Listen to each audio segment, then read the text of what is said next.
بسم اللہ الرحمن الرحیم۔ ناظرین کرام، آپ کا میزبان ابن حسن آپ کو خوش آمدید کہتا ہے۔ ہماری اس ویڈیو کا عنوان ہے اہلی نااہلی اور مستقبل کا منظرنامہ، یا اس کا دوسرا عنوان ہم یہ بھی دے سکتے ہیں سیاستدان بمقابلہ اسٹیبلشمنٹ۔ تیسرا عنوان وہ یوں بھی ہو سکتا ہے شکاری بمقابلہ شکار، اور چوتھا عنوان کچھ یوں بھی ہو سکتا ہے، وہ فارسی کا عنوان ہے گرگے باراں و گو سفند بی پناہ۔ ناظرین اکرام، کسی کو اچھا لگے یا برا لگے، مگر زمینی حقیقت یہی ہے کہ اسکندر مرزا سے لے کر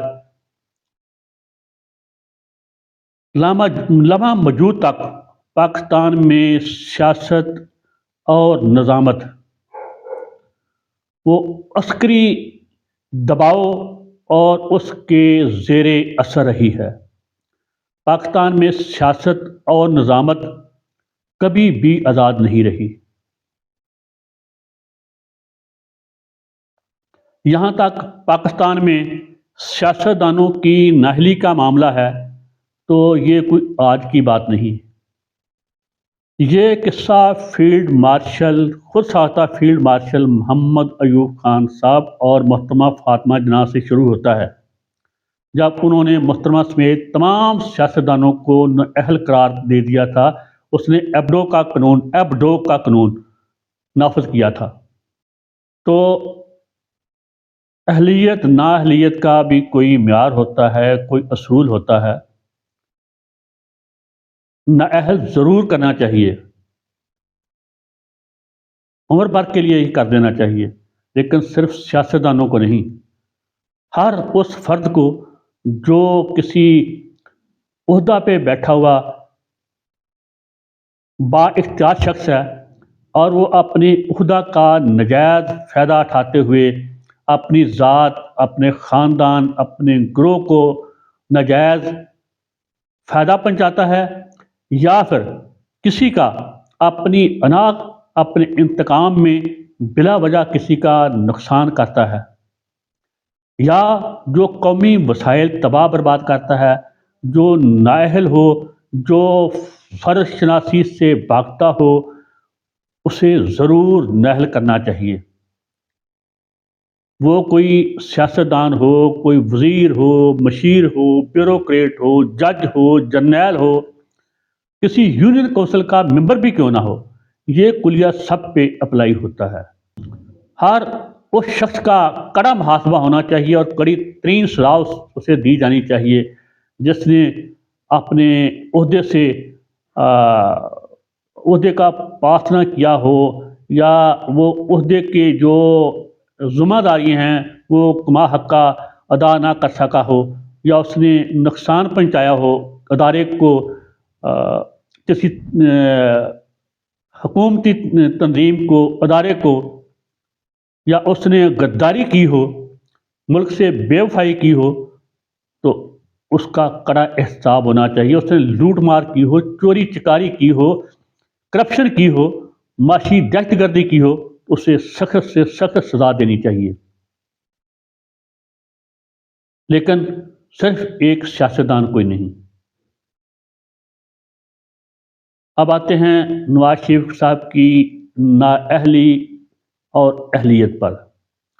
سب سے پہلے تو میں محمد نواز شریف صاحب کو، محترم میرے محبوب قائد، ان کو بہت بہت مبارک پیش کرتا ہوں ان کی نااہلیت ختم ہونے پہ۔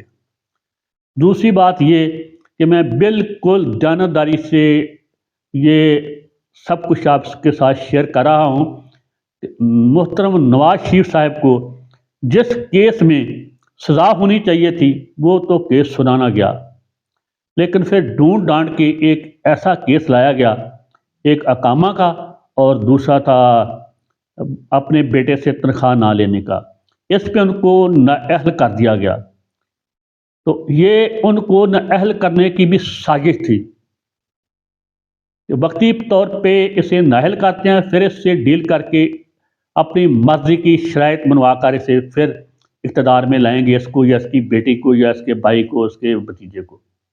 اصل بات یہ تھی، وگرنہ اصل کیس تو وہ پاناما کا تھا، اور پاناما میں صرف محترم نواز شریف صاحب ہی نہیں، ان کے ساتھ 460 لوگ اور بھی تھے۔ لیکن زیادتی کی انتہا دیکھیں کہ نواز شریف کے علاوہ اور کسی ملزم کو کسی نے آج تک پوچھنا بھی گوارا نہیں کیا۔ تو اس سے بھی صاف ظاہر ہوتا ہے کہ نواز شریف صاحب کو نشانہ بنایا گیا خصوصی طور پہ، اور نشانہ میں نے آپ نے نہیں بنایا، نشانہ انہی نے بنایا جنہوں نے ان کو اقتدار دیا تھا، پھر ان سے اقتدار واپس لیا، اور پھر انہوں نے عمران خان کو دیا، پھر عمران خان کے واپس لیا، اور پھر نواز شریف کے بھائی شہباز شریف کو اقتدار دیا۔ تو اگر نواز شریف صاحب کا کیس تو تھا پاناما کا، اور واقعہ ہی سنجیدہ ہوتے ان پہ کیس چلانے والے، ان سے لوٹی دولت واپس لینے والے، تو پھر والیوم 10 کھلنا چاہیے تھا، جو آج تک بھی بند ہے۔ اگر والیوم 10 کھلے تو پاکستان کے تمام قرضے ادا ہو سکتے ہیں، لیکن ان کو کوئی نہیں کھولے گا۔ وہی کھولے گا جو بہت صاف ستھرا ہو، جو بہت ایماندار ہو، اور جس کو اپنی جان جانے کی پرواہ نہ ہو، اور تو اسے کوئی نہیں کھولے گا، سبھی اس میں شامل ہیں۔ اور یہ سلسلہ عرصہ دراز سے یہ گندا دھندا چل رہا ہے، یہ گندا کھیل کھیلا جا رہا ہے۔ تو میں عرض کرتا چلوں کہ ایوب خان صاحب سے لے کر جو اس نے محترمہ فاطمہ جناح، مجیب الرحمان اور دیگر سیاستدانوں پہ کیس بنوایا تھا، وہ سب غلط تھا۔ تب سے اب تک جتنے بھی سیاستدانوں پہ کیس بنتے آ رہے ہیں، وہ سب ذاتی انا، انتقام، یا پھر ان کو تھوڑا سا جس طرح میاں نواز شریف صاحب کو سیدھا کیا گیا ہے، اس طرح اپنی شرائط منوانے کے لیے ان پہ مقدمات قائم کیے جاتے ہیں۔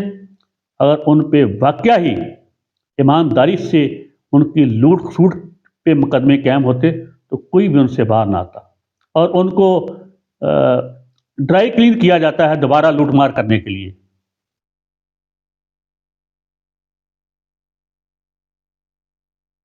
پہلے تو محترم نواز شریف صاحب پہ غلط کیس بنایا گیا، پھر انہیں پورے ریاستی اختیار، اقتدار اور وسائل کے بل بوتے پہ ڈنکے کی چوٹ بار ملک سے باہر بھیجا گیا، ایک مجرم کو مسرور کروایا گیا، اور واپسی پہ اسے کسی نہ پوچھا۔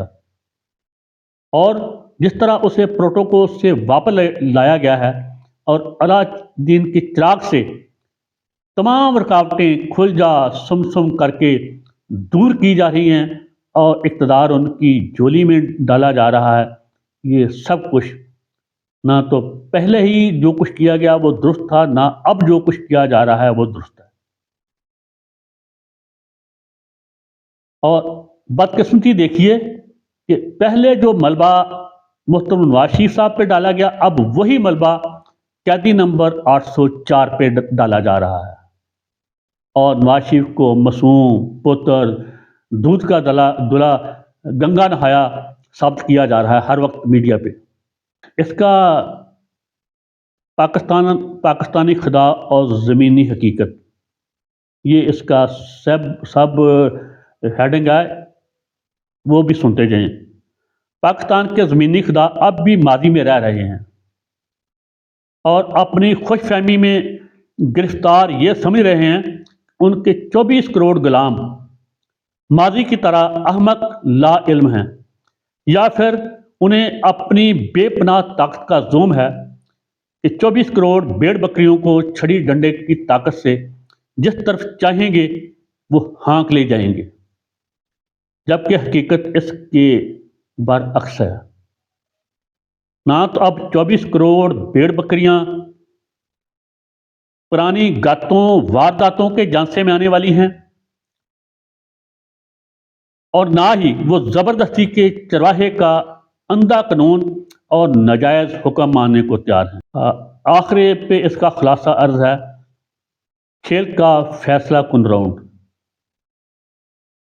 ہمیشہ کے شکاری اور شکار کے درمیان کھیل کا دلچسپ مرحلہ شروع ہو چکا ہے۔ میدان سج چکا، دیکھیے پردہ غیب سے کیا ظہور میں آتا ہے۔ بھیڑ بکریوں کی زبردستی خونی قربانی ہوتی ہے یا پھر بھیڑوں کا بھیڑیے کی غلامی سے ہمیشہ کے لیے آزاد ہونا لکھا ہے۔ فیصلہ وقت پہ چھوڑتے ہیں، اور چلیے میں بھی انتظار کرتا ہوں، آپ بھی انتظار فرمائیے۔